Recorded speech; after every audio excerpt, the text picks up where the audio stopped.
The brutal and bloody war years of 1941 to 1945 are fading into the past. Stories about the exploits remain only in the memory of descendants, on the pages of history and on old photographs. From the first days of the Great Patriotic War, not only workers, but also artists, writers, scientists volunteered for the front. Correspondents along with all participated in battles, but also did not forget about their work, wrote articles, made photo reports from the battlefield. One of the popular photo correspondents who went through the whole war was Ivan Shajim. The reporter reached Berlin with our army, made several hundred photos, which reflected life on the front line and in the rear. He photographed before the battle, during it and after. The most famous and mysterious photo in his archive is called Politruk Continues the Battle. The photo was taken in 1944 near Riga during one of the battles on the Second Baltic Front. The black and white picture depicts a wounded man with a bandaged head, who despite his serious condition,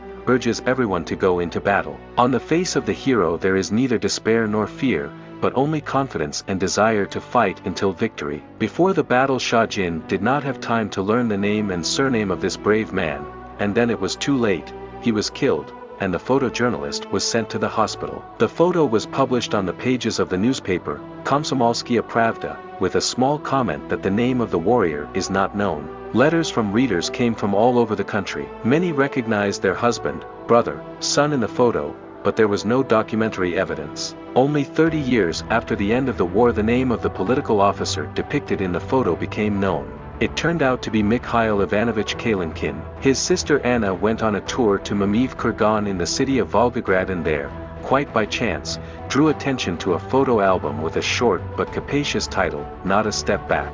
Leafing through the pages she saw the photo on which her brother was depicted. After the excursion, Anna went to the editorial office of the newspaper, Stavropolskaya Pravda, where this photo album was published, to say that the hero has a name, his name is Mikhail Kalinkin. After her statement, journalists conducted a whole investigation, gathering information bit by bit. One of the criminalists was involved in the work to compare the man in the photo with the photos of the pre-war time, which were provided by the sister of the fighter. She also told in detail about Misha's childhood and youth, which he spent in the small town of Georgievsk, worked in the local forestry, and from the first days of the war went to the front as a volunteer. His younger sister Maria brought Misha's last letters to the editorial office, where he told that he was on the Baltic front, there were fierce battles and he was seriously wounded, but he would fight and the enemy would not pass. As soon as the newspapers published the information that the name of the political officer in the photo became known, the photo gained a second life. The editorial office began to write fellow soldiers, friends and acquaintances of the hero, completing the story with their memories of Mikhail. They also wrote ordinary people who wanted to express their gratitude to the relatives of the hero. All information about political officer Mikhail Ivanovich Kalinkin, collected by journalists, told by sisters and friends, including memories of fellow soldiers, is now kept in the small homeland of the fighter in the Museum of Local History named after G.K. Prave in Stavropol. G.K. Prave Museum of Local History in Stavropol Krai. Many years later, looking at the photo, where the brave political officer calls to go into battle, one can feel that the battle continues and it is impossible to retreat.